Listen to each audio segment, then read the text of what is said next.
This for conference will such now be cells. Let recorded. me just copy it and paste it here in the notepad. Okay. So when we transmit all the data, TXIF becomes 1. That is right. Now, but my doubt is, where are we checking that condition? Okay. So we are checking that condition inside the putchar function. So I'm actually not checking the condition. In fact, I'm waiting till the TXIF falls down to 1. Only when TXIF falls down to 1, I come out of the putchar function. So until TXIF doesn't fall down to 1, I'm not coming out of the putchar function. Okay. So that I have already added in the putchar function. So in fact, that is also polling itself because I'm keeping an eye on the TXIF pin. So I'm keeping an eye all the time whenever I'm transmitting the data. Now, if you want to do that operation, for example, let me open the MPLAB XIDE. Okay. So you want to print a message once the transmission is done, and you don't want to you don't want to make use of polling.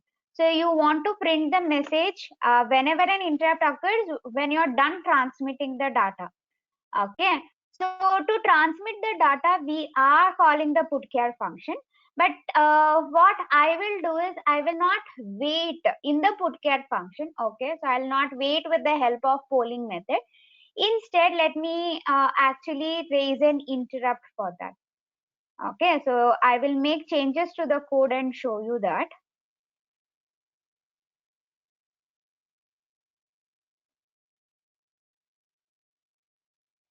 Okay, so first of all, whenever I have to enable the transmitting interrupt, so I have to enable a bit called TXIE. So that is transmitting enable bit. So RCIE is 1. For transmitting, I have to make TXIE as 1. So let me first do that. I'm going to enable the transmitting interrupt.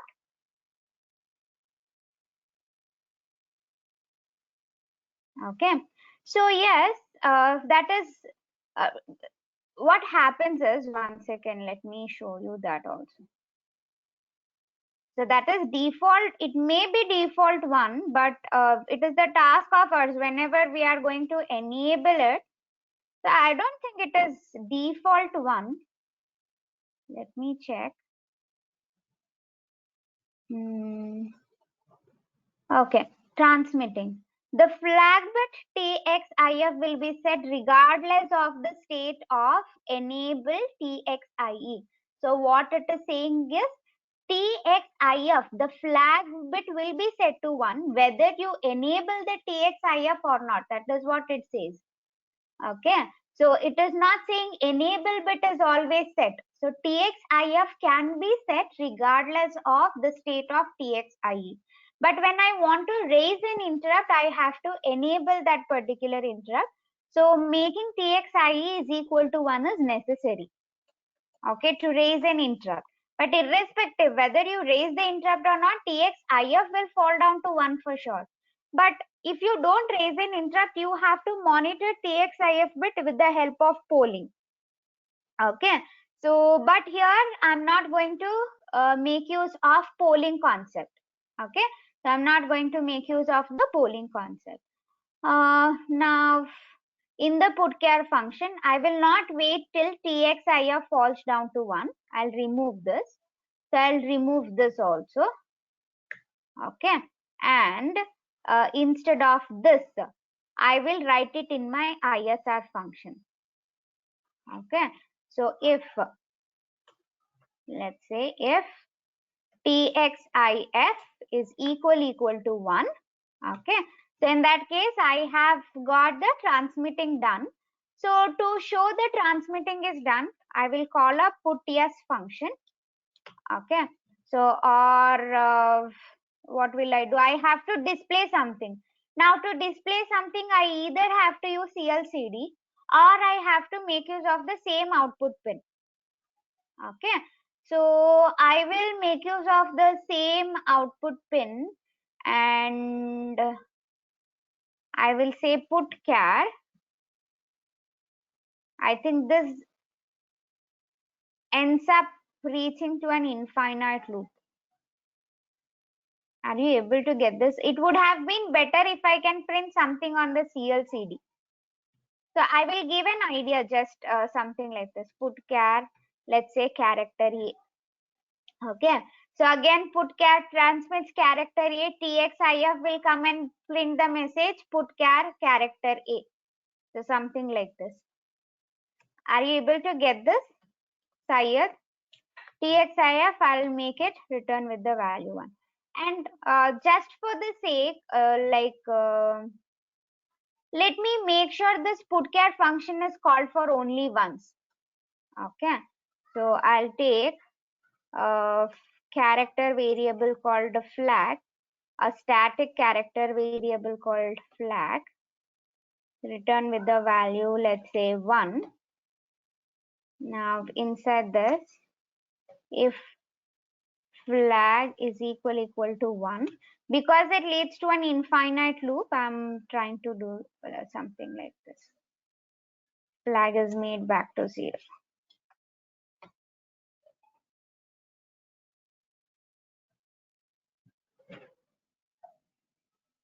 And I have to make use of Terra term here.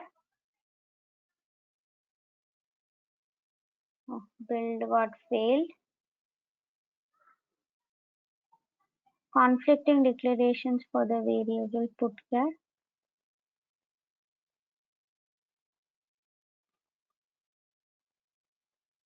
Implicit declaration of the function. Okay.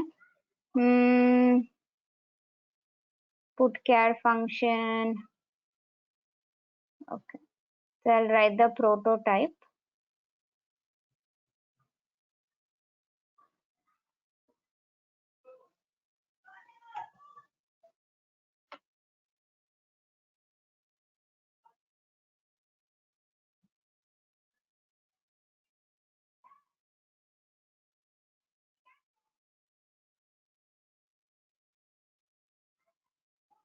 Okay. So now build is successful. Let me open Terra term and also open putchar. Sorry, Piximlab.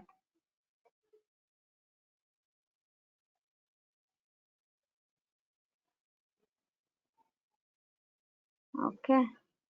So serial, and this one has to be comp2.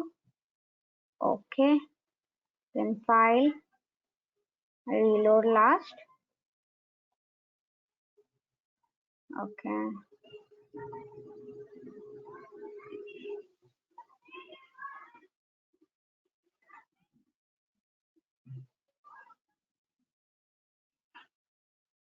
One second.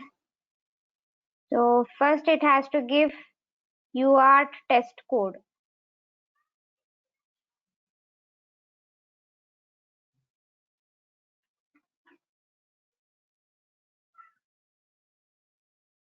Okay. Now if you observe this file, reload last. Okay. Can you see there is UART test code? It is overwriting one after the other at the same place. So it has to print UART test code, and interrupt is being raised every time after every character is being transmitted. Okay. So what happens here is when you say put as UART test code, control will go to the put as function. So here put as function is in turn calling putchar function. So what putchar function does is it gives the data here. Okay. But it is not waiting till the TXIF is been set to 1. Okay. So continuously it is transmitting the data here. So in fact, when you are continuously transmitting the data, there will be an overload error happening here at the Terra term. Okay, this Terra term, that means the application on your laptop is not able to receive the data on a continuous manner. You are continuously flushing the data. So you need to give the next data only after the previous data is transmitted. Are you able to follow this? Okay. So what you have to do is after you take this, okay, Yes, so overrun, you have to check it in the program which is running on the Terra term. So I don't have a mechanism to check if overrun error has been set or not in that application. So I don't have that mechanism. So I'm running my code only on my laptop. So I'm not configuring, I'm not programming the software called Terraterm or CubeCom. That's just an application I'm using to transmit or receive the data in the form of serial application. Okay, so if you want to implement, I would say this would be something you have to choose. But when you are transmitting the data, before you transmit the next data, you may have to check whether TSR is means whether the data is being transmitted or not. So that I have to confirm, right? So here I can confirm. So if TSR is loaded with the new data or not. So I have to check what is the status of the TSR register. Now to check the status of the TSR register, we have a bit called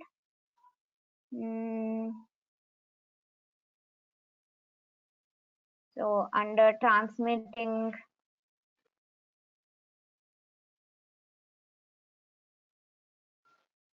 Okay, so here TRMT bit, so transmit shift register status bit. So if TRMT is equal to 1, okay, so only then the next data has to be transmitted. So in that case, you may have to add a condition here, TRMT. Here, while TRMT is equal to 1. Okay. So is, let's say, not equal to 1. I'm going to wait till TRMT falls down to 1, then give the next data to be transmitted. Okay. So you have to achieve something like this. So while transmitting, you cannot flush the data again and again.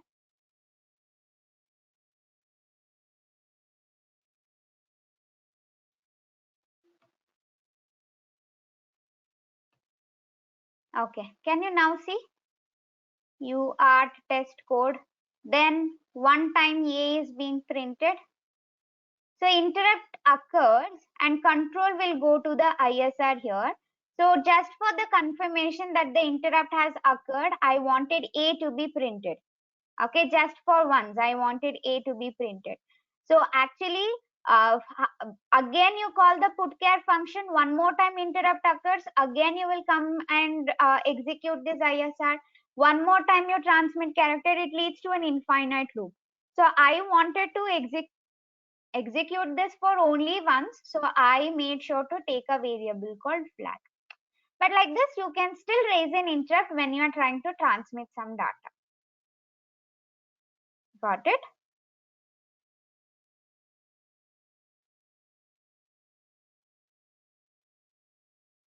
Okay. But generally, if you still want to achieve something like this, what you can do is you will have just a bit of data to, sorry, just a byte of data to be transmitted at once generally.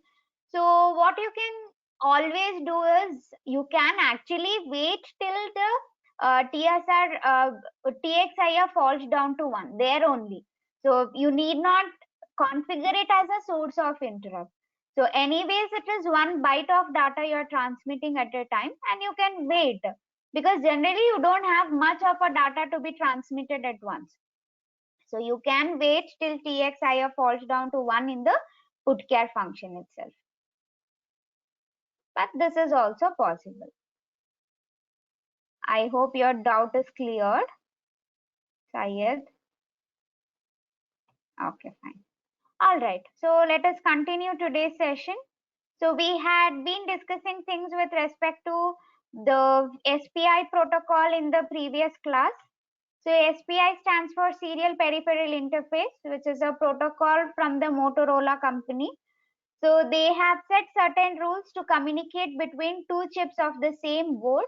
SPI is one of an example for intra-board protocol. So we first saw the features of the SPI protocol. It's a synchronous full duplex protocol. So synchronous means there is involvement of clock signal. Full duplex means you can do two-way communication both at the same time. Here, because the clock line is present, you call the device which is capable of generating the clock pulse as the master. So which is not generating the clock pulse, you can call it as a slave.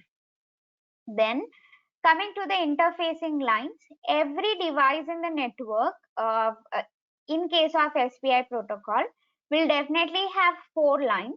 One is the serial clock line, then master out slave in, then master in slave out, and the slave select line. So the names of these pins can vary from one manufacturer to another, but the functionality is going to remain the same. So this is normal configuration where the master may have to communicate with an independent slave. So whenever master should be communicating with the slave, master is going to select that particular slave with the help of slave select line. So here the advantages, you can do the private communication between the master and the slave. So you have the individual independent slave select lines for every slave in the network. But the disadvantage of this network is you are going to have the risk of hardware complexity. Now to reduce this, we went with another configuration called as the daisy chain configuration. The advantage of this is hardware complexity is reduced, but the biggest disadvantage of this is you cannot achieve the private communication. There is no particular communication happening. So if the master has to communicate with other slaves, then the master should go through the first slave. First slave acts as a master to the second slave. Second slave acts as a master to the third slave. It's the cascaded connection. So there is no exact privacy maintained between the master and the slave when the communication is happening. Then we saw how data transmission happens. So whatever data you have is first returned into the buffer register. From the buffer register, data is returned to the shift register. Data has to be shifted for 8 times to make sure the data from the master is reaching the slave. At the same time, the data in the slave is reaching to the master. So this is full duplexity where both are transmitting at the same time and receiving at the same time. Then we saw data validity, when the data should be transmitted, when it is to be received. So data validity can be achieved either in the edge triggering or you can achieve at the level triggering. Okay, so it is either at the edge triggering or it is at the level triggering. Now if it is at the edge triggering, okay, so whenever there is a falling edge, so data gets transmitted. Whenever it is the rising edge, data gets read by the device. So this much we discussed in a previous class. Today I have one small example to first see what are the advantages of normal configuration and what are the advantages of daisy chain configuration. So first and the foremost thing, if I go with the normal configuration, let me delete this. If you go with the normal configuration, okay, and if you go with the daisy chain configuration, in normal configuration, you can do point-to-point communication. Okay, so you can do point-to-point communication in case of normal configuration. So you can communicate with a particular slave in case of normal configuration. But when it comes to the daisy chain configuration, you cannot do point-to-point communication. So there is no privacy in case of daisy chain configuration. Now, in case of normal configuration, you have more hardware complexity. And when it comes to the daisy chain configuration, so you have less hardware complexity. Okay. Now, assume what type, okay, before I make an assumption, what type of protocol is SPI protocol? We termed something. What type of protocol is SPI protocol? It's an intra-board, right? It's a serial synchronous protocol, right? But we gave a name, right? So how many masters, how many slaves, we gave a name something for that. Do you remember? Yes. So it's a single master multi-slave protocol. Okay, it's a single master multi-slave. Now assume there is a master and in that network I have 3 slaves. Just an assumption. There is a master and in that network there are 3 slaves. There is one master with 3 slaves. Now assume the 3 slaves are, one is a temperature sensor, the second one is a external EEPROM. Okay, external EEPROM. And assume one more is a IR sensor. Okay, so just an assumption. I have 3 different slaves. Master has to be communicating with the 3 different slaves. Then there is one more scenario. The same scenario, there is a master and there are 3 slaves. Okay, so there is a master and there are 3 slaves. Now assume there are 3 same slaves. Okay, same slaves. For example, assume I want 3 temperature sensors. Okay, I want 3 temperature sensors. Let's say one to monitor the temperature of the motherboard, one more to monitor the temperature of the desktop, maybe one more to monitor the temperature of the surrounding. So a board is having 3 temperature sensors. Now, when you are given with an option to choose 3 temperature sensors, the question is, will you choose the 3 temperature sensors of the same brand, means the same 3 temperature sensors, or 3 different temperature sensors? Which one will you choose? Different or same? Okay, both are possible. Fine. Let me give you an example for each of them. Now, if you take same 3 temperature sensors, okay, you're buying same 3 temperature sensors. Now, if I buy the same 3 temperature sensors to program the 3 temperature sensors, how much of skill set do I need? See, every sensor will have their own procedure to be followed, have their own instruction cycle to be followed. Now, if I take 3 temperature sensors of the same brand, of the same, if I learn one instruction set, don't you think I will have the confidence of programming 3 temperature sensors? If I learn one instruction set, I am going to have the confidence of programming 3 temperature sensors. Similarly, if you are buying the same product, 3 same products, even with the aim of cost effectiveness, don't you think you may get a certain amount of discount if you're buying the same product, 3 different pieces? Yes, so that is also possible. So one advantage is, if you buy same 3 temperature sensors, you just have to learn one instruction set and it will still be cost effective. But if you buy 3 different temperature sensors, first of all, I have to learn 3 different instruction sets to program the 3 different temperature sensors. Functionality of the sensors are just to monitor the temperature. But to program those 3 different temperature sensors, don't you think I need 3 programming, like 3 set of instructions to be learned? And do you prefer learning 3 set of instructions for the same functionality? Obviously no.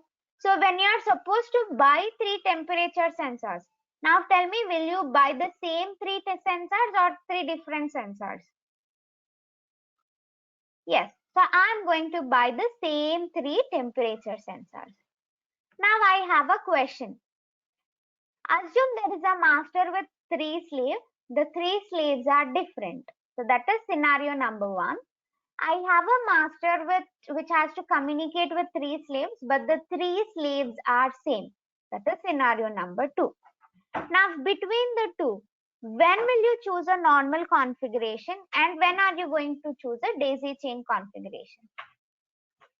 So when will you choose a normal configuration and when will you choose daisy chain configuration? First one for the normal configuration, okay, and second one for the daisy chain configuration. Now the reason why I don't choose daisy chain configuration in the first scenario is, see, I have three different sensors. Now in case of daisy chain configuration, I want one slave to work with another slave, okay, and the other slave should be working with the third slave. Now, if I take one temperature sensor, one EEPROM, one IR sensor, something like that, the compatibility between the two slaves might not be good. Okay. So for that to establish the compatibility, you have to check if the two devices are compatible to each other. So when it is daisy chain configuration, generally preferences are made when the slaves are same. Because if the slaves are same and they are of the same brand, the compatibility between the two slaves are always high. Okay. So when you are configuring the same slaves of the same brand, the preference made is always for a daisy chain configuration. And in case of normal configuration, it is always better to take the normal configuration when you have three different independent slaves, where you don't want the cascading to be done. There is no dependency of one slave to another, and master is directly communicating particularly with the slave. So then you are going to choose a normal configuration. So when you are dealing with different slaves, then you can choose a normal configuration. When you are dealing with the same kind of slaves, so you can choose a daisy chain configuration. Understood when to choose normal and when to choose daisy configuration? Okay. Now if you take the normal configuration, if you have to write the data to a particular slave, how are you going to write it? So there is a master. Master wants to write a data to the slave 2 only. How is it achieved? Yes. So first master selects slave 2 with the help of slave select line 2. So with this line, first master selects the slave 2. And then with the help of MOSI line, master is going to give the data to the slave 2 particularly, correct? So if I have some data to be returned to a particular slave in the normal configuration, it is always easy. You pick the slave, you will have the data returned to that particular slave. There is no problem at all in the normal configuration. Now let me take an example and show you what happens in the daisy chain configuration. So in order to make you understand how to write a data to a slave in the daisy chain configuration, I will take a non-technical example. Have you seen speakers? Have you seen speakers in your house? Okay. So do you know that the speakers have DACs inside them? So speakers are going to have DACs inside them. Do you know that? Okay. So DACs are nothing but digital to analog converters. Okay. They convert a digital value to an analog value.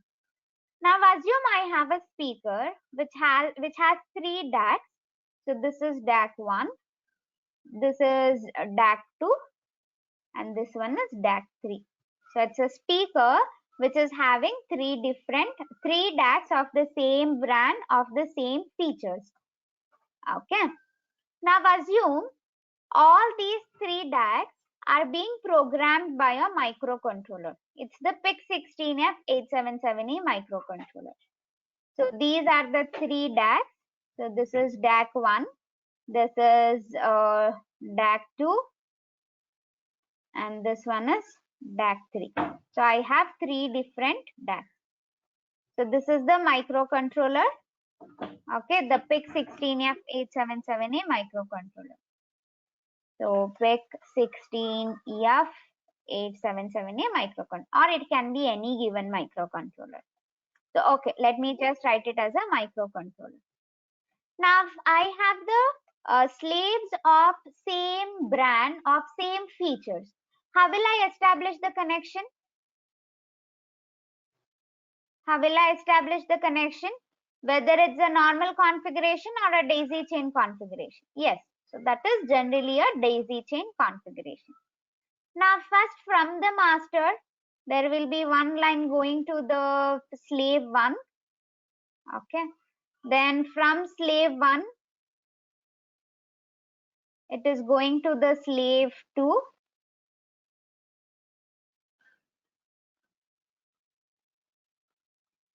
Okay, this is from slave 1, it is going to the slave 2.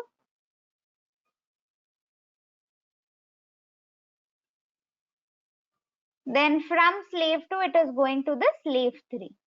In fact, from slave 3, it goes back to the master as well. But if you don't have, generally when master is giving, it is giving only to a particular slave. So generally slaves will not have anything to say back to the master. So if you take the speakers only, so these DACs will not have anything to be given to the microcontroller back. So in fact, I'm ignoring that line going from the slave 3 to the master back, because generally in speakers that functionality is not available. Okay. Now I have taken 3 slaves. This is let's say slave 1, which is nothing but the DAC 1. This is slave 2, which is nothing but the DAC 2. And this one slave 3, which is nothing but the DAC 3. Okay. So I have 3 different slaves. Now assume this is the speaker which is having 3 DACs, and I have started playing a horror movie. So just an example, I am playing a horror movie. Now assume in the horror movie, there is some, let's say, rain coming. Okay, so in the scene which is being played, it's raining and the wind is blowing. Also, there is a ghost entry. Okay, so I have 3 different DACs to control the sound of 3 different features. Now assume I'm going to make use of slave 1 to control the sound of the wind. Okay, I'm using slave 2 to give the sound for the ghost entry. Okay, and I'm using slave 3 to control the sound of the water droplet. Okay, yes, so water drops. So I'm controlling the sound of the water drops. So I have 3 different functionalities. So DAC 1 is used to give the sound for the wind. DAC 2 is for the sound of ghost. DAC 3 is for the water droplet. So now to start with, assume in the scene the wind is blowing in an average speed. So the value given inside DAC 1 is 0x, let's say 45. Okay, so wind is blowing normally, and assume ghost is not there in the scene yet. So I have 0x00. Now it is raining, let's say pretty high. So I have approximately 0xAB for the water droplet. Are you able to follow this? Okay. Now, have you ever watched a horror movie? Like, have you ever experienced a horror movie? Fine. Now, whenever a ghost entry happens, what happens to the sound of the ghost entry? What happens to the sound of the ghost entry? It is super high. It reaches the maximum, right? So it's like it reaches the tip. So now assume at some point of time there is a ghost entry happening. So when the ghost enters, I have to increase the volume which is being controlled by DAC 2. So my intention is this has to get changed to 0x FF peak. Okay, it has to get changed to 0x EFF. Are you able to get this? Okay. Now this is my task. I have to write 0x FF to the DAC 2. And here the communication is happening with the help of SPI protocol, where the slaves are connected in a daisy chain configuration. Now, whatever data you want to write to the ghost, you have to transmit it via the master only. So what master will do is, assume I am the master. So first of all,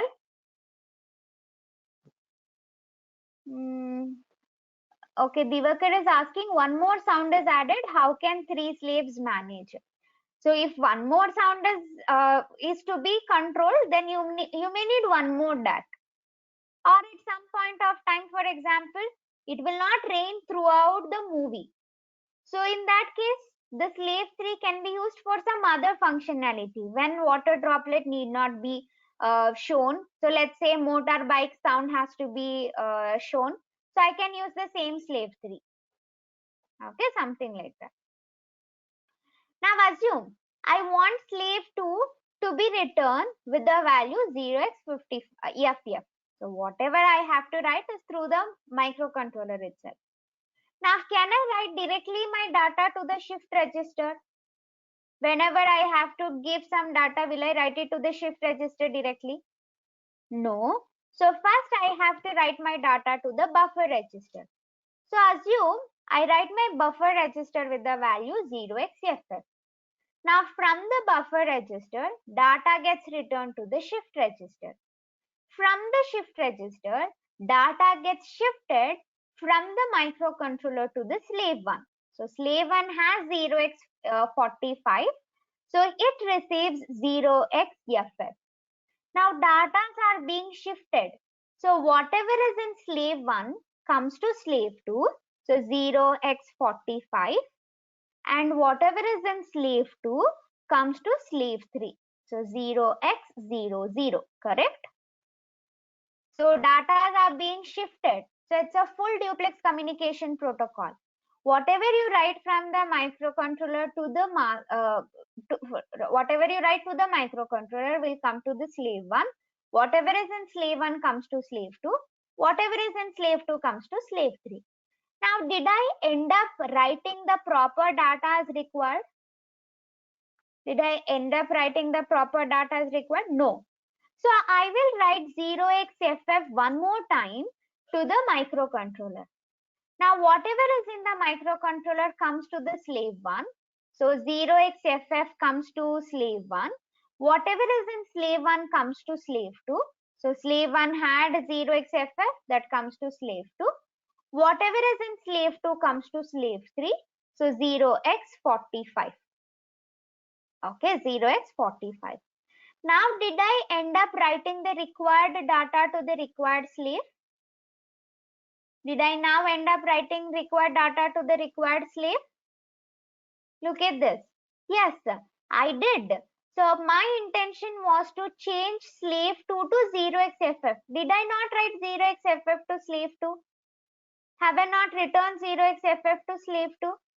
Yes, I have. But what is the problem?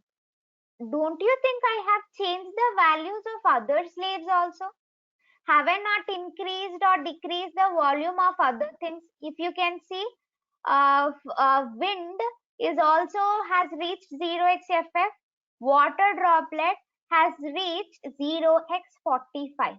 I have ended up changing the data of other slaves also. Do you think this is right? No. Then how to achieve the exact value to be returned to a particular slave with the help of daisy chain configuration? In that case, you have to take an array which is having a number of slaves. Okay, I have to take an array and the size of the array should be according to the number of slaves. I have 3 slaves. I will take an array which can store 3 different values. Now the first element of the array will be the value stored in slave 3. So that is 0x, I'm sorry. So this is 0x AB. Then whatever is in slave 2 is written in the middle index. So 0xFF. Sorry, 0x00.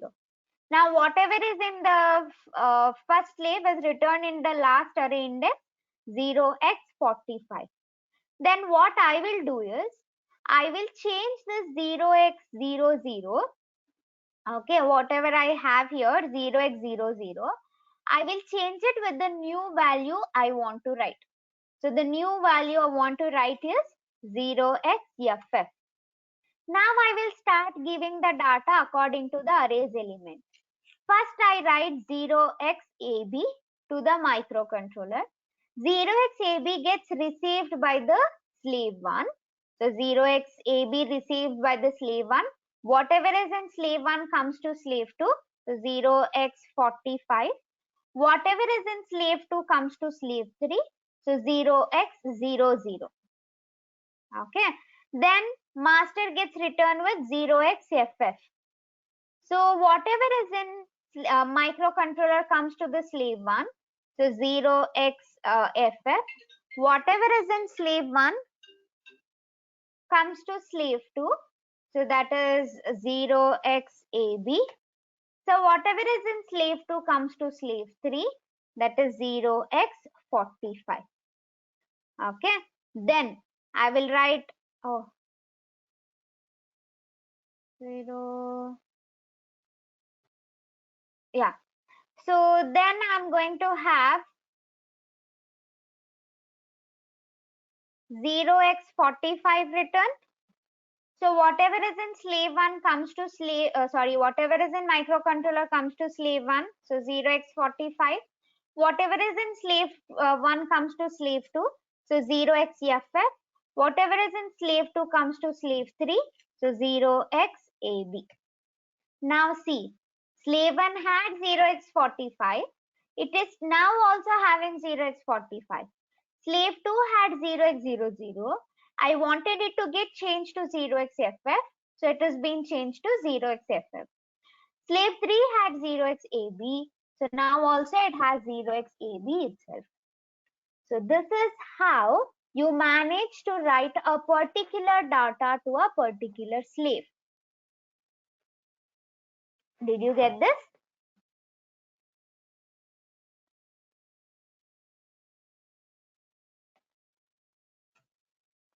Any? Okay, I'm repeating again. See, so I have three different slaves, slave 1, slave 2, slave 3, controlling three different sounds. So initially slave 1 has 0x41, slave 2 has 0x00, slave 3 has 0xAB. Now there is a ghost entry happening, slave 2 has to be increased to 0xFF. So microcontroller should write slave 2 with 0xFF. So first I start writing 0xFF to the microcontroller, that comes to slave 1. So 0xFF comes to slave 1. Whatever is in the slave 1 comes to slave 2, 0x45. Whatever is in slave 2 comes to slave 3, 0x00. I did not end up getting the proper data to the slave 2. So I again wrote 0xFF from the microcontroller. That got received by the slave 1. So slave 1 receives 0xFF. Whatever is in slave 1 comes to slave 2, 0xFF. Whatever is in slave 2 comes to slave 3, 0x45. Now I wrote FF. Okay. So I have written FF to the slave 2. But I have changed slave 1 also. I have changed the value of slave 1. I have changed the value of slave 3 as well. That is not right. I wanted to change only slave 2's value. So what you have to do to write a particular value to a particular slave, take an array of number of slave size. So I have 3 slaves in my network. So I will take an array of size 3. Now, first array's element will be the data of the last slave. Second array's element will be the data of the second slave.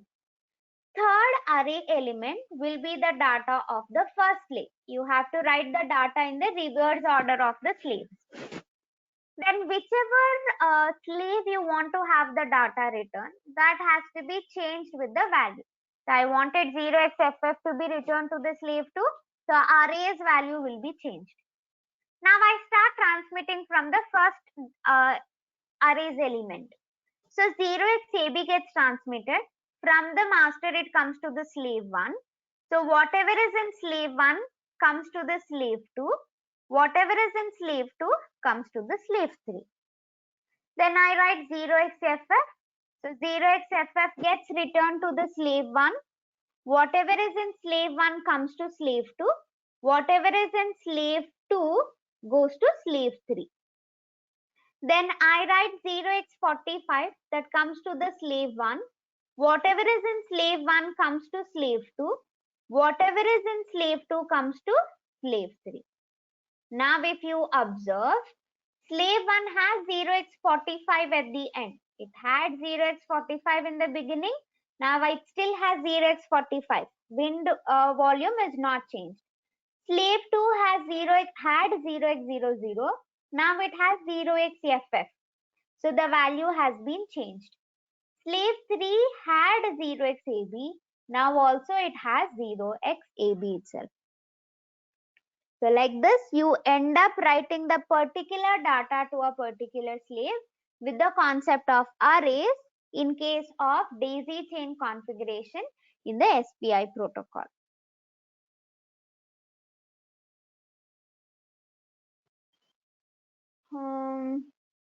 But we have to monitor every time which sound is being played.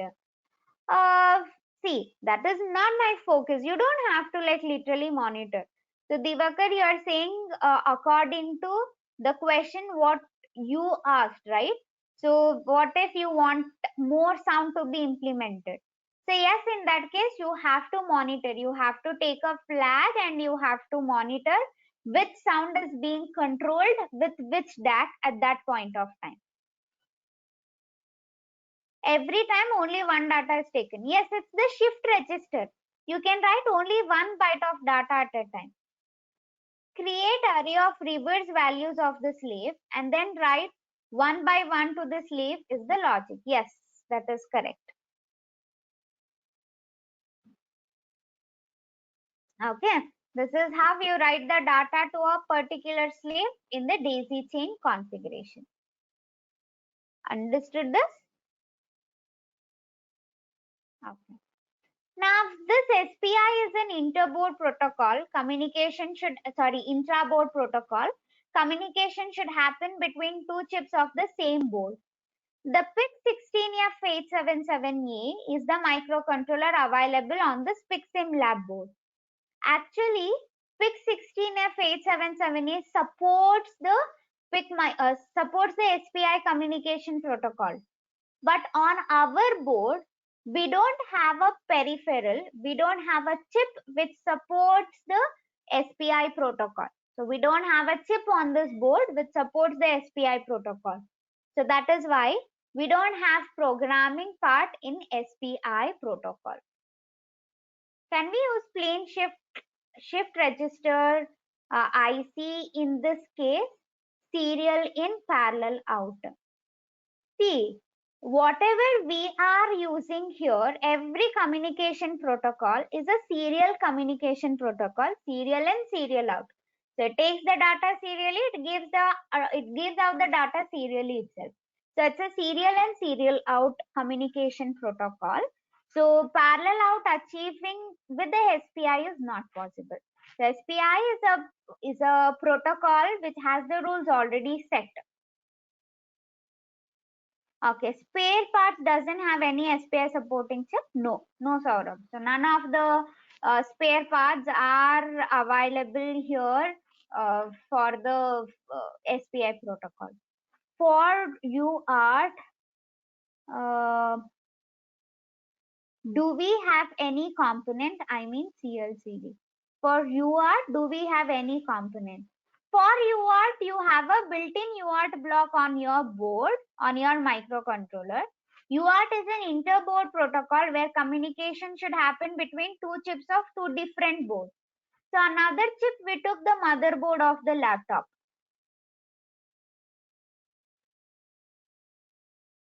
Okay, can you repeat why we can't use SPI, ma'am? So in this board, we don't have a peripheral which supports SPI protocol. So we don't have any of a programming part here. So PIC microcontroller supports SPI, but we don't have a peripheral which supports SPI other than the PIC microcontroller on this board. So SPI is an intra-board protocol. Communication should happen between two chips of the same board. So I don't have a chip on this board which supports SPI, which is why we don't have a programming part. Yes, I2C has a programming part. So I2C is again an inter-board protocol itself. So sorry, intra-board protocol. I'm very sorry. So I2C is again an intra-board protocol, one of a type of SPI, and I2C has the programming part. So there you can see the programming. Okay. So this completes the second communication protocol, which is nothing but SPI.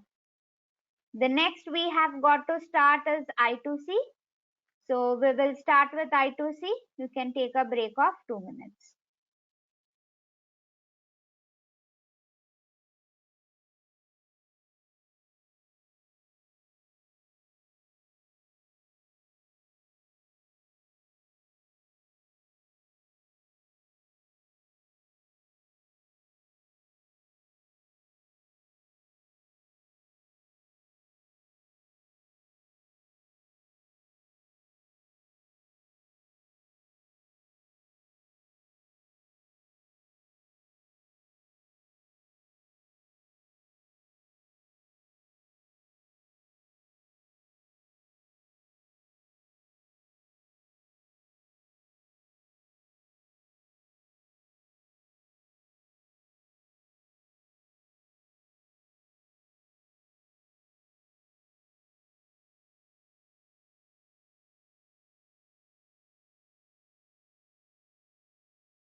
Okay, can we continue?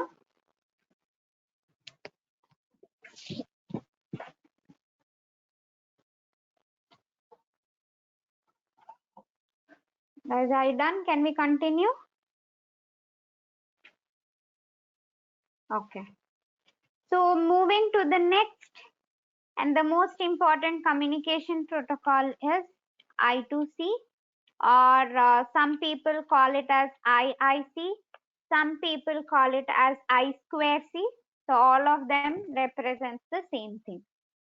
So the next communication protocol called inter-integrated circuits, or I2C or IIC or I2C, was initially by the Philips company, which is now called as NXP. Okay. So they wanted to communicate with different components. So they wanted to create a protocol which was a purely intra-board protocol. So intra-board means the communication should happen between the two chips of the same board. So the name says inter-integrated circuit, but it's an intra-board protocol. So communication happens between two chips of the same board. So we are going to understand how this I2C or IIC helps us communicating between two chips of the same board. And sometimes people also call this inter-integrated circuit as a two-wire interface, TWI. So people still call it as a two-wire interface. Now let us start understanding the features of this protocol. So to start with, in this protocol, first we will look at the introduction. Then we are going to talk about the features of this communication protocol. Then we will study how this protocol is actually working. Then at last we will speak about the different speeds of the buses. Let us look at the introduction first. This one is a synchronous communication protocol. So communication is happening with respect to what? So if it is a synchronous protocol, yes, communication happens with respect to the clock line. So clock pulse will be present for the synchronous data transmission. Then this I2C helps us achieve half duplexity. So previously, whatever SPI we saw was also a synchronous protocol, but the advantage was it was achieving full duplexity. But here I2C achieves half duplexity. So half duplexity means there can be two-way communication done, but only one can communicate at the given time. So there is two-way communication, but only one can communicate at that particular time. So that is half duplexity. So it's a synchronous half duplex communication protocol. Then this protocol is also called as multi-master multi-slave protocol.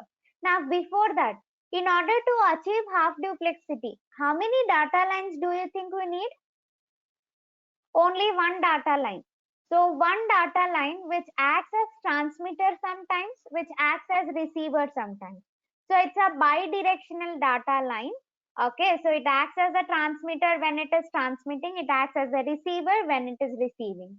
So because there is only one communicating at that time, so you can go for only one single line. Now, the special feature of I2C protocol is it's a multi-master multi-slave protocol.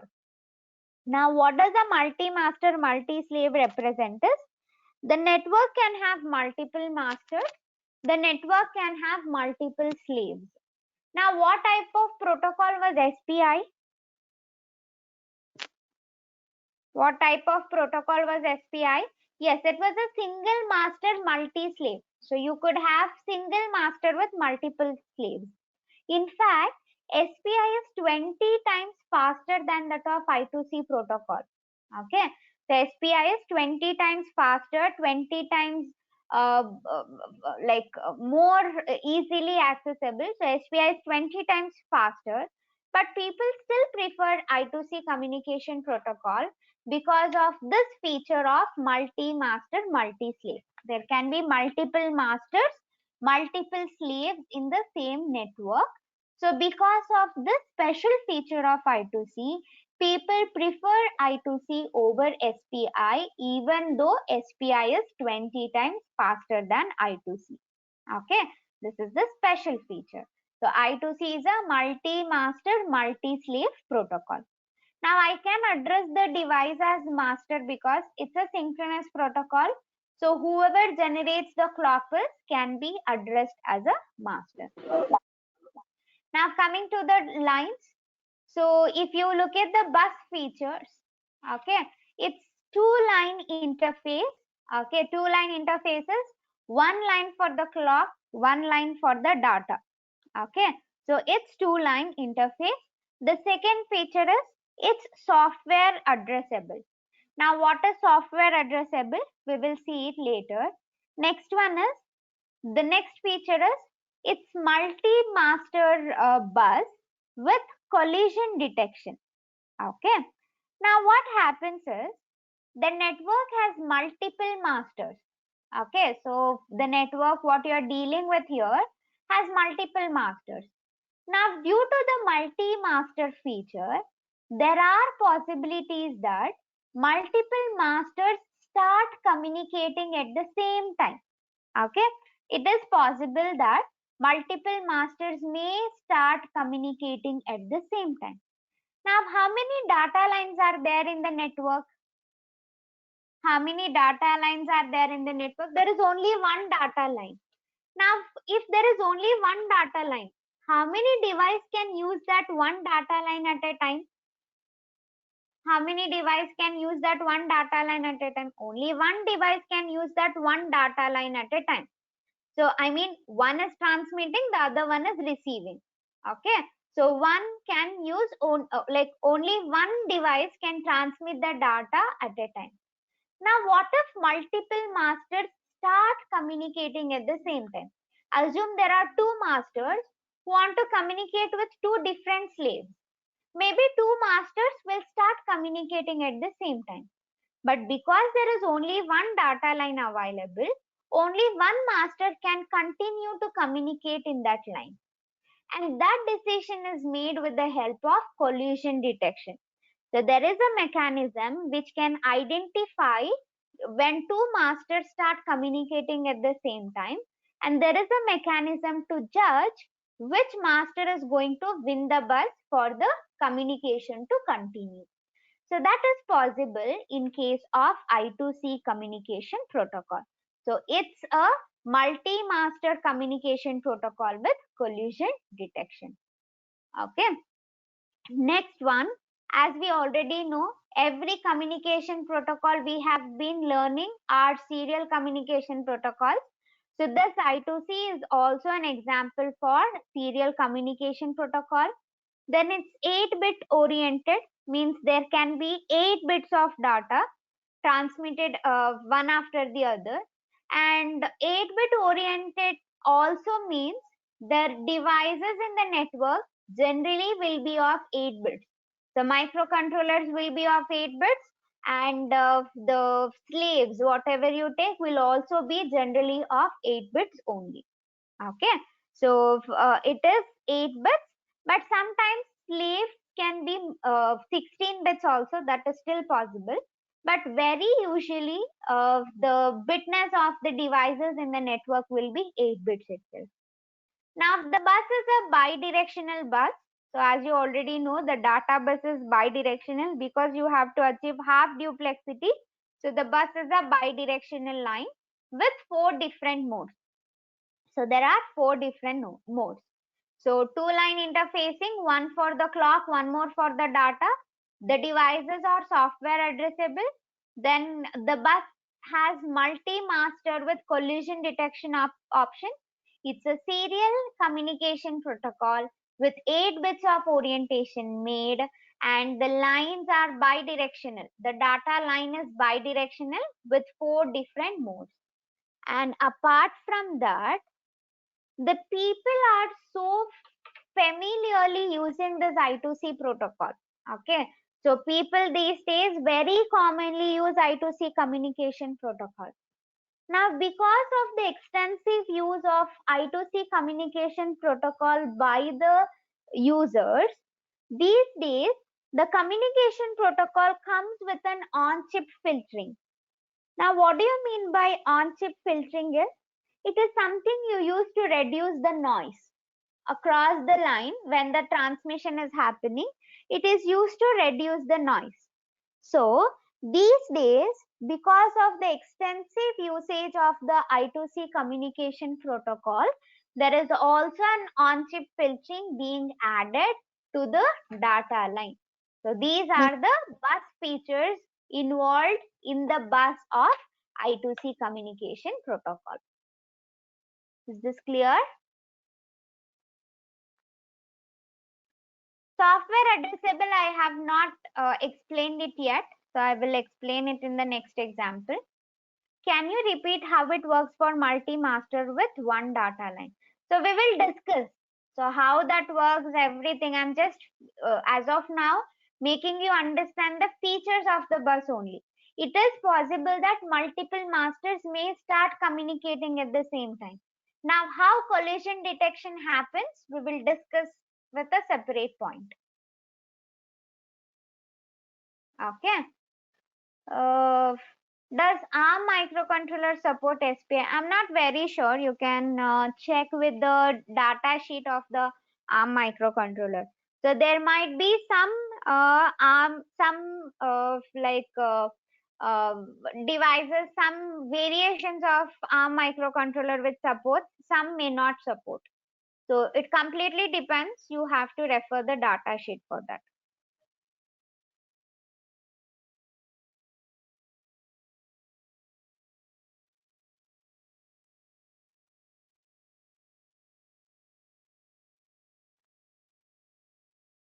Okay. Now let us proceed with the next. So the next one we have got is with respect to the example of the I2C communication protocol.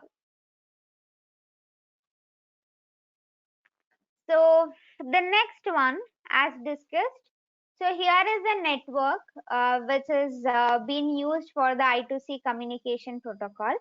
So first we will discuss with the examples, then we will see how signals are being transmitted, then how completely the data transfer happens between the two devices, we will discuss. Does other PIC variant support, if you know any? As I said, our own microcontroller supports the SPI communication protocol. So our microcontroller supports SPI, but there is no other chip on our board which supports SPI. So that is why we don't have a programming part for that. Like we need a slave which supports SPI communication protocol. So we have to go in search of a slave which supports SPI protocol. Okay. All right. So proceeding ahead, as I said, here in the I2C protocol, first we will look at the example, then we will see how the signals gets transferred and how complete data transfer happens. Now, first to start with, it's a multi-master, multi-slave protocol. So I can have multiple masters in the network and multiple slaves in the network. Now, in the I2C protocol, there is one dedicated line for the data and one more dedicated line for the clock. Okay, so one dedicated line for the data, it's a bidirectional data line, and one dedicated line for the clock itself. I have multiple devices in the network. There is microcontroller A, LCD driver, EEPROM, RTC, temperature sensor, ADC, and microcontroller B. Out of these devices, microcontroller A and microcontroller B are master capable as well as slave capable. So they can either act as a master or they can act as a slave. They act as a master when the clock pulse gets generated. They act as a slave when they are trying to receive the data from another master. So I have multiple microcontrollers in this network. So we call the network as multi-master, multi-slave. So I have multiple microcontrollers and the microcontrollers can either act as a master or they can act as a slave depending on the data being transmitted or being received. Apart from the two microcontrollers, we have LCD drivers, EEPROM, RTC, temperature sensor, ADC. And all of these devices are slaves. The reason why we call these devices as slaves because these devices are not capable of generating the clock pulse. So they can never generate the clock pulse. They cannot initiate the communication in the network. So because they are not capable of generating the clock pulse, because they cannot initiate the communication in the network, all other devices here are considered to be slaves. So LCD driver is a slave, EEPROM is a slave, RTC is a slave, temperature sensor is a slave, ADC is a slave. So every other device here apart from microcontroller A and microcontroller B are slaves. Now assume I have a master who wants to communicate with the slave. Assume the master is microcontroller A. He wants to communicate with the slave ADC. Okay, microcontroller A has to communicate with the ADC. Now, first of all, when microcontroller A has to communicate with the ADC, it is going to directly start transmitting the data because it's a synchronous protocol. You don't need a triggering mechanism. The triggering mechanism is not required. Microcontroller A wants to talk to ADC right now. So microcontroller A transmits some data. Now if I transmit any data in this data line, who and all can look at the data? Who and all can look at the data if microcontroller A transmits a data here in the data line? Who and all can look at the data being transmitted? Don't you think every device in the network will be able to see it? Obviously. So if I'm speaking something right now, each and every one of you will be able to get it. But let's say I want to communicate with one particular student. Okay, I want to communicate with one particular student. Now, what do I do? For example, let's say there's somebody called Tejas in the class. So assume I want to communicate with him. So what do I do first? If I have to communicate only with that person, I will call out his name. So in that case, the person is going to pay attention and the communication is going to happen. Similarly here, when the microcontroller A wants to communicate with ADC only, microcontroller A first transmits the address of the ADC. So address in the sense it's like the name of the ADC. Every device will get its own unique address by the manufacturer. Okay, so microcontroller A is first going to transmit the address of the ADC. Now, when the address of the ADC is being transmitted on this data line, who will be able to see that address? Who will be able to see that address? Everyone, right? So it's like in the class, I call out one student's name. Don't you think everybody in the class will be able to hear that name? So very similarly here also, if microcontroller A transmits the address of ADC, every device in the network will be able to see the address of the ADC. Now who is going to respond back? Who is going to respond back to that? ADC only will be responding back. So ADC responds back saying that I am available, you can start communication with me. So that way the communication is going to get started.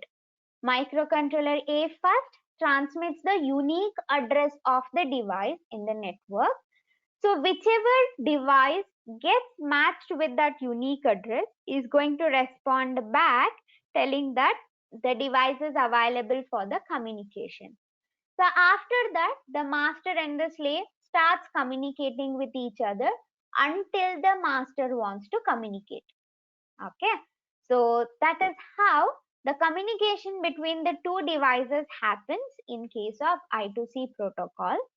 But here unique address will be provided for every device in the network. Even master will have its own unique address. So master will have a unique address only when master is acting as a slave. Okay. But every device will get its own unique address. It's like the name given to the device by the manufacturer. So with that unique address, the data transmission has to happen. Now, if you have to know that unique address, you have to open the data sheet of the device. So open the data sheet, you get the unique address of the device. That unique address has to be transmitted in the network. Whichever device gets matched with that unique address will be responding back to the controller and communication is going to happen. Clear with this?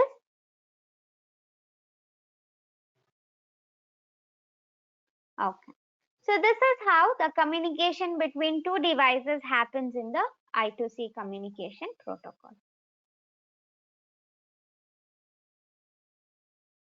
Okay, clock pulses are given to all the peripherals and microcontrollers also. So how will we know which is the master and which one is the slave? See, there is a line. Okay, the clock pulse can get generated only by the master in the network. So there will be a microcontroller in the network.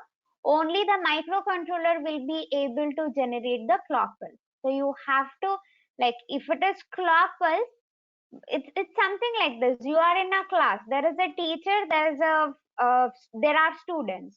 Will you not be able to identify who is the teacher, who is the student?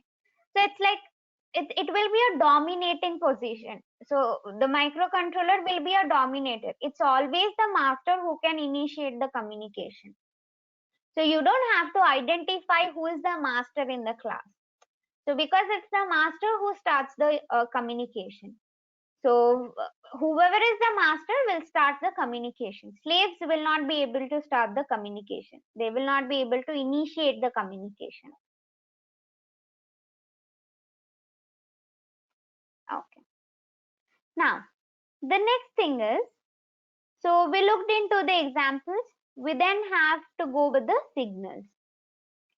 I also told you when it comes to the I2C protocol or IIC protocol, whichever you are comfortable referring it, it is also called as TWI, called as two-wired interface.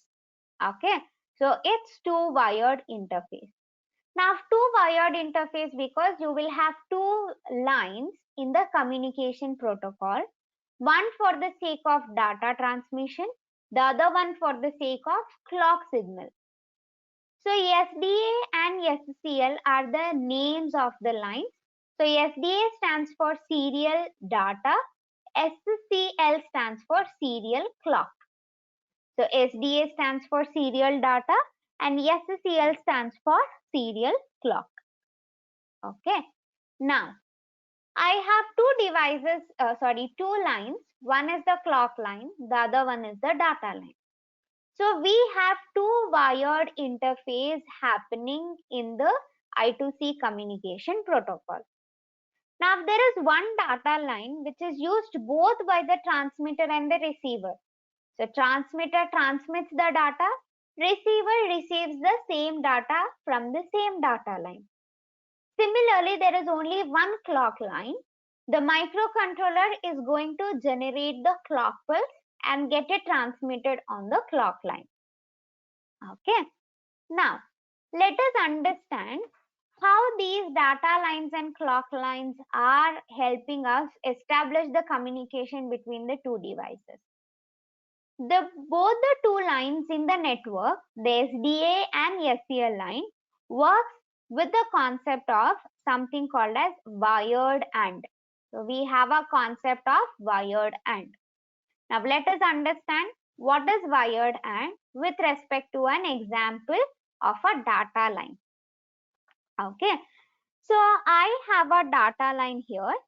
Okay, so I have not included the clock line. The same explanation goes with the clock line also. So I'm not going to confuse you with both the lines at the same time. So I have taken a data line. Now out of the two devices, let us consider one as a master, the other one as a slave. So I have a data line with two devices.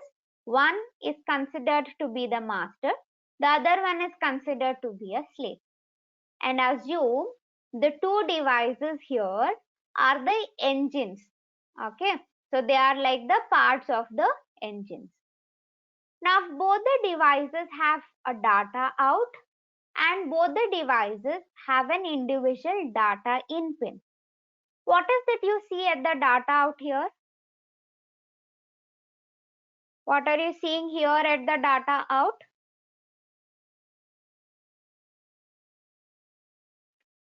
Yes, it's a open drain MOSFET. Okay, what you see here in the two devices data out is a open drain MOSFET. Now, if you don't remember the working of a MOSFET, please do a small self-study after the class gets completed. So I have two MOSFETs data in the data out of device 1 and data out of device 2. Apart from the two MOSFETs, if you can see what is at the data in of the two devices?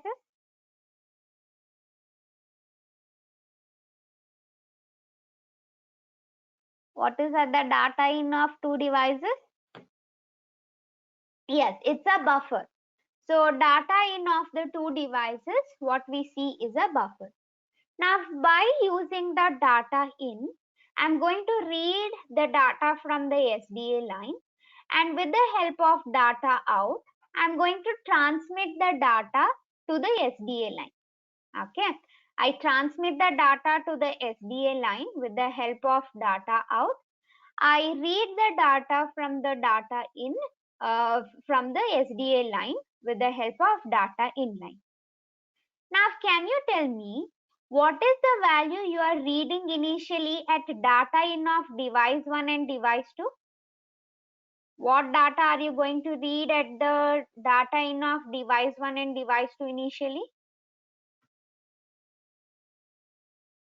Yes, it's a floating line. So I don't have anything connected right now. Okay. So initially I don't have any connection being made. So it is actually a floating line. So I may either get a 0 or a 1. Now in order to avoid that floating line, I'm going to add a pull-up circuit. Okay. So I'm adding a pull-up circuit. Now, what are you going to read at the data in of device 1 and device 2 at this point of time? What are you going to read at the data in of device 1 and device 2? Yes. So it will be a 1. Current from the VDD is flowing on this SDA line. So you will be reading a 1 at the data in of device 1 and 1 at the data in of device 2. Now, if the SDA line is giving me the value 1, can I say none of the devices are transmitting? Can I say none of the devices are transmitting if I receive 1 on both the devices? Yes. So I can call it as a bus idle condition. Okay. So I can refer it as bus idle condition. Let me make a note here. We will use it for the programming part. So I'm talking about I2C communication protocol. And in case of I2C communication protocol, whenever SDA line is giving me the value 1, it represents bus idle condition. Correct? So it represents bus idle condition. Now coming to the scenario number 2. So if SDA line reads the value 1, so I am going to identify the bus idle condition. Okay, so both the devices are going to receive 1 if there is no signal or no data being transmitted. Now let's say I'm going to put a 0 at the data out of device 1. I'm going to put a 0 at the data out of device 1. So what happens with the MOSFET? Is it turned on or turned off? So if I provide 0 at the data out of two devices, so is it going to turn on or turn off?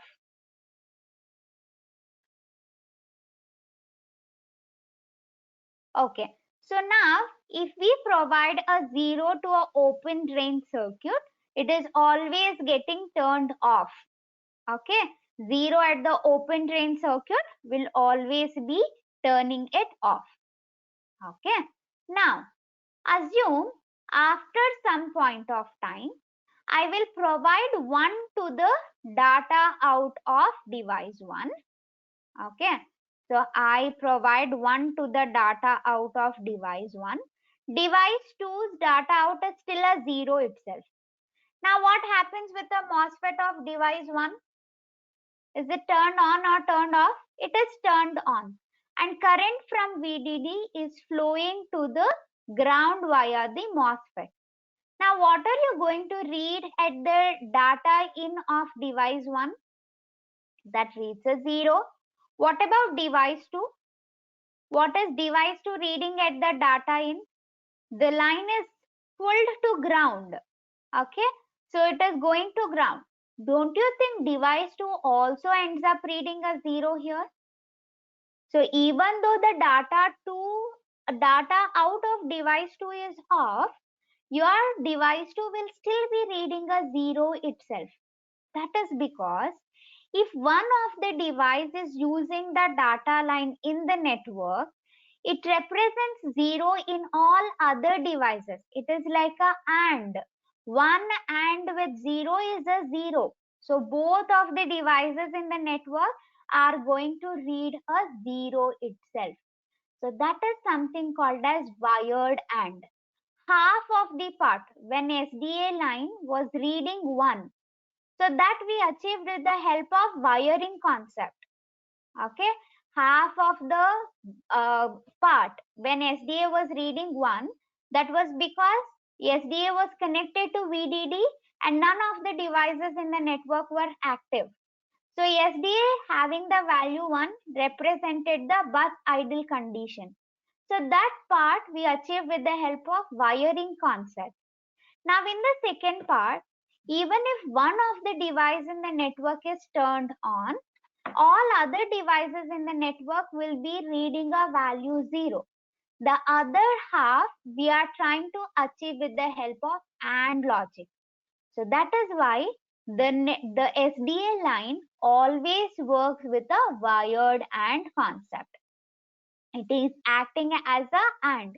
Even if one of the device is active in the network, all other devices will be reading a value 0. So this we call it as wired AND concept. Understood what is wired AND?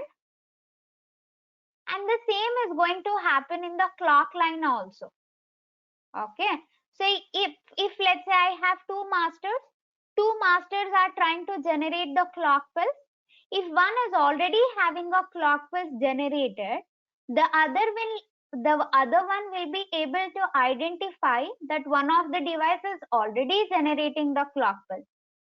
So that is possible with the help of wired AND concept, and both the devices in the network, both the lines in the network are going to work with the wired AND concept. So both the clock line and the data line work with the wired AND concept. Half of the part we achieve with the help of wiring, the other half we achieve with the help of ANDing. So we have a wired AND concept achieved here. Understood? Okay, now let me rephrase this example here. Now assume microcontroller A wants to communicate with ADC. My example still remains the same. Microcontroller A wants to communicate with the ADC.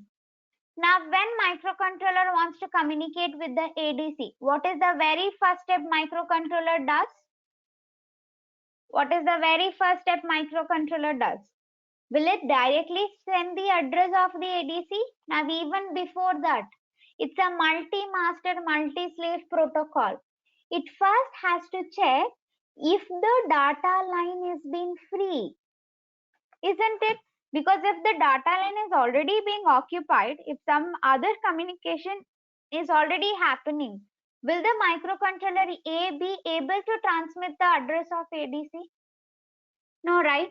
So the very first task microcontroller A does is to check whether the bus is been idle or not. Now, how will it check if the bus is idle or not? What should SDA line give? What should SDA line give to say it is idle? Yes. So first it checks what is SDA line representing. Now if SDA line represents the value 1, it is a confirmation to the microcontroller that the line is being idle. The bus is being idle. After confirming that the bus has been idle, microcontroller A transmits the unique address of the ADC. So microcontroller A, once it transmits the unique address of the ADC acknowledges back saying, yes, you have given my address. So ADC is going to acknowledge back, and then microcontroller A communicates with the ADC until it wants to communicate. So the first step is to check if the bus has been idle. Second step is to transmit the unique address. Third step is to establish the communication, and then it is continuing the communication till it wants to stop. SDA 1 or 0 for validating. So yes, SDA return with the value 1. If SDA gives the value 1, it represents the bus has been idle.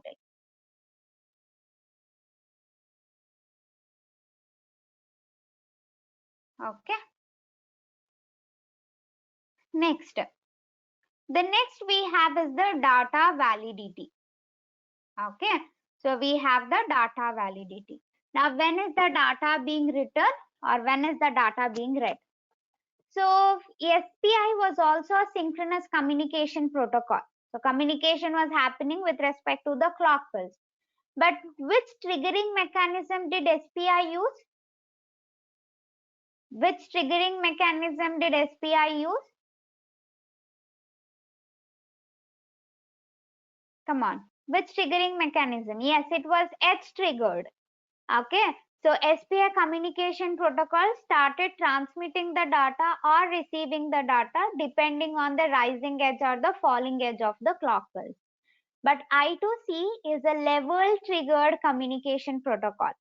So every action, whether it is the transmission or the reception, happens at the levels of the clock pulse. So whenever the clock pulse will have low level, okay, so you can see here, whenever the clock pulse is having low level, data gets returned. All the transmitting devices write the data. So you can see the change of data. It can either be a 1 or it can be a 0. Okay. So at the low level of the clock pulse, data gets returned by the device. But at the high level of the clock pulse, the same data gets read by the receiver.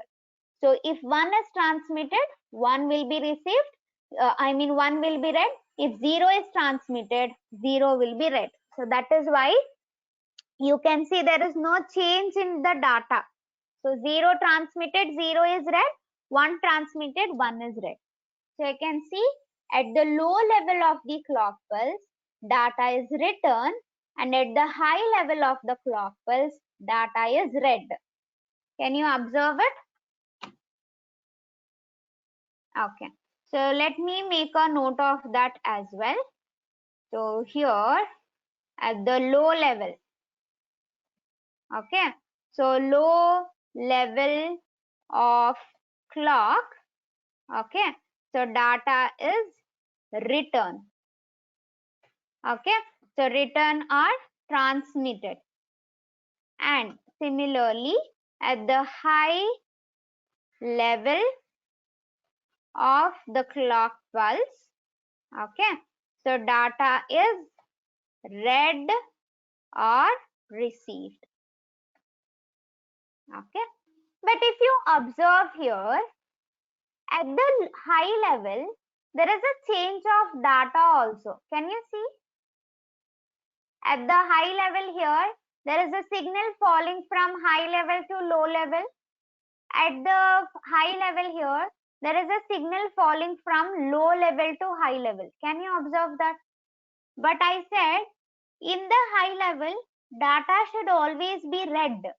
So you should not be observing any change of data. So if there is a 0, 0 will be red. If there is a 1, 1 will be red. So there should not be any change of data in the high signal.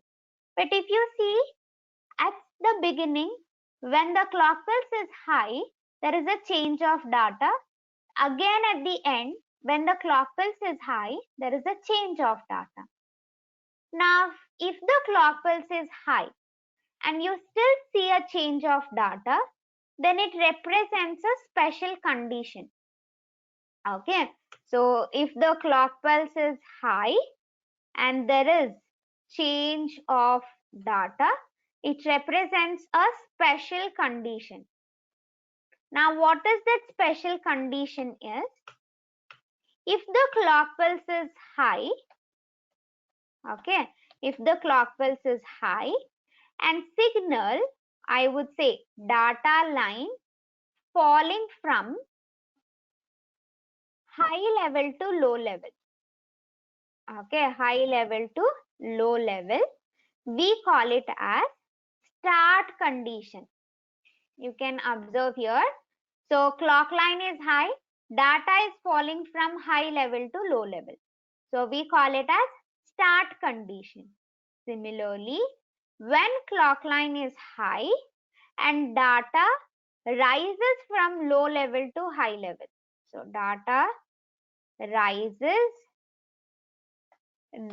rising from low level to high level, we call it as stop. Okay, so we call it as stop.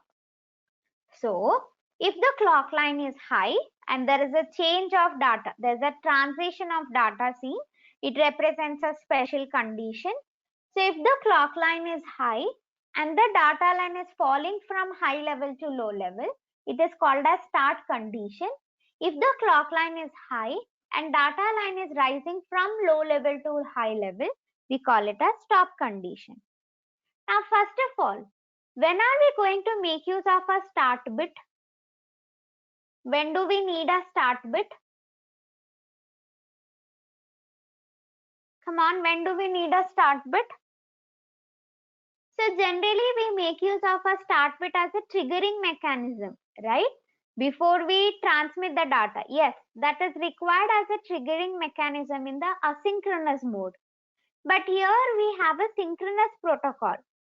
Now you might be wondering, why do we need a start bit or a stop bit? Now start bit is used by the master to again seek the attention of the receiver, because even though it is a synchronous communication protocol, the slave might either be sleeping or the slave might be busy communicating with some other device.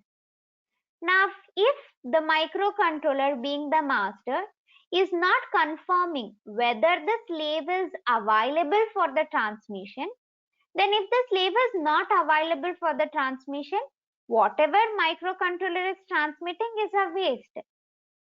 Okay, so even though it is a synchronous protocol, the master still transmits a start bit whenever it has to seek the attention of the receiver. Okay, so microcontroller still is going to transmit a start bit to seek the attention of the receiver, because the receiver must have been sleeping or it must have been busy doing some other task. So for that sake, we are going to make use of a start bit. Understood the data validity here? Then why not in SPI? Slaves can, yes, so even in SPI we can have slaves being busy, slaves can be sleeping, but it's a different communication protocol. The protocol of SPI, the rules of SPI doesn't have a mechanism to first transmit a start bit. So it is already the rules which are being set. Protocols means the rules to be followed. So they are already being set. And whatever Motorola people identified the communication protocol, they didn't write a mechanism to first seek the attention of the receiver. Okay. So there they are assuming there is a single master, multiple slaves. They are communicating with a particular slave of their choice. But here, because it's a multi-master, multi-slave, so they have tried enhancing the features of SPI. So even though it's a synchronous protocol, they are trying to seek the attention of the receiver by first transmitting a start bit. Okay, fine. It's like chalk thrown by the teacher at the student. If even addressing him, he doesn't matter. That is after addressing him. Now here, even before addressing, I'm transmitting a start bit. Okay, it's like before I call that student, I check whether that student is there in the class. Okay, it's something like that. Fine. So that is I2C communication protocols data validity. Is this clear? Okay. So the next we have got is to learn how data gets transmitted. Few more theoretical concepts for tomorrow. So we have these four things to be discussing about. Then we can move to the programming part. So I'm going to stop the session here for today. To summarize, we saw the data transmission to a particular slave in the daisy chain configuration of SPI. Then we started with I2C communication protocol. We saw the features, we saw the bus features. We started with examples, the signal transfer. So we have went till the conditions and the data validity observed in the I2C communication protocol. Hope the class has all been clear. If you have got any doubts, please let me know.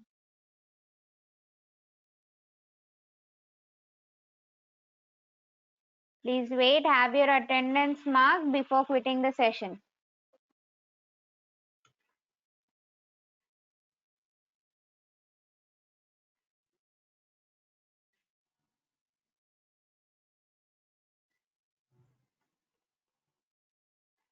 Wired and is in fact very simple. So half of the part we are achieving with wiring, the other half we are achieving with the help of hand. It's really simple. You just have to like, maybe you need a small revision. Okay, fine. So that is it for today. Have your attendance marked and quit. Thank you all. We'll continue tomorrow. Ma'am, what about Modbus protocol? We are discussing only 4 communication protocols here in the class. So UART, SPI, I2C and CAN.